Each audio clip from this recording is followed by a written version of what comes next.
আজকে আমি আপনাদের দেখাবো ছোট বাচ্চাদের জন্য মেশিনে কিভাবে কাঁথা তৈরি করতে পারেন। তো অনেকেই কাঁথাগুলো হাতে সেলাই করে থাকে, তো হাতে সেলাই করা বেশ কষ্টদায়ক হয়ে থাকে বা সময় সাপেক্ষ ব্যাপার। বাসায় যদি সেলাই মেশিন থাকে তাহলে এত কষ্ট করার বা ঝামেলা করার তো কোনো দরকার নেই। কারণ আমরা যেটা করেছি একদমই মেশিনে সেলাই করে ফেলেছি। আর এত এত নকশি কাঁথা আর এই ছোট বাচ্চাদের কাঁথা দেখে অলরেডি তো আপনারা বুঝতেই পেরেছেন যে আসলে কাঁথাগুলা কেন বানানো হচ্ছে। হ্যাঁ, ঠিকই ধরেছেন, আমাদের ঘরে আসলে নতুন অতিথি আসতে যাচ্ছে। এখন অনেকেই বলবেন যে আগে থেকে নকশি কাঁথা সেলাই করা ঠিক না বা কাঁথা সেলাই করা উচিত হয়নি, কিন্তু কি আর করা, শখের বশে নকশি কাঁথা তো তৈরি করতে হয়। এটা কিন্তু একদিনে হয়ে যায় না, এর জন্য আগে থেকে রেডি করে রাখতে হয়। আর শেষ সময়ে কখন কোন সময় কি হবে সেটাও কিন্তু বলা যায় না, এর জন্য কিন্তু আগে থেকে সবকিছু রেডি করে প্রিপারেশন নিয়ে রাখতে হয়। তো আমি যেটা করেছি, আম্মু অনেক শখ করেছিল নকশি কাঁথার, এর জন্য আম্মু 5টা নকশি কাঁথা সেলাই করেছে। আর নকশি কাঁথা যেহেতু একদম নতুন কাপড় দিয়ে করা হয়েছে আর সেলাইগুলো অনেক ভারী, এর জন্য বাচ্চাদের কষ্ট হবে।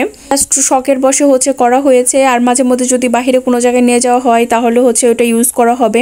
আর রেগুলার ইউজের জন্য যে কাঁথাটা আছে সেটা আমি একদম নরম সফট কাপড় দিয়ে তৈরি করেছিলাম। এই যে আমি হাত দিয়ে দেখিয়ে দিলাম কতটা সফট। এই কাঁথাগুলো যদি হাত দিয়ে সেলাই করা হতো তাহলে কিন্তু অনেক সময় লেগে যেত, আর সেলাইগুলো একটু মোটা হয়ে যেত। এর জন্য আমার কাছে মনে হয়েছে মেশিনে সেলাই করাটাই বেটার, কারণ এটাতে একদম সময় কম লাগবে আর কাঁথাটাও সফট হবে। এই কাঁথাগুলা সেলাই করতে একদমই প্যারা নিতে হয় না, জাস্ট পুরাতন সফট কাপড়গুলা ভাঁজ করে সেলাই মেশিনে সেলাই করা হয়েছে। কতগুলা কাঁথা আমি বড় সাইজ করে বানিয়েছিলাম আর কতগুলো ছোট ছোট করে বানিয়েছিলাম।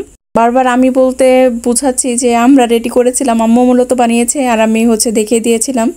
একটা কাপড় দিয়ে আমি বড় বড় 3টা-4টা কাঁথা বানিয়েছিলাম, আরেকটা কাপড় দিয়ে আমি 7-8টার মতো বানিয়েছিলাম ছোট ছোট করে। সবসময় কিন্তু বড় কাঁথার দরকার পড়ে না, মাঝে মধ্যে ছোট কাঁথারও দরকার পড়ে, এর জন্য 2 রকমের কাঁথায় বানিয়েছিলাম।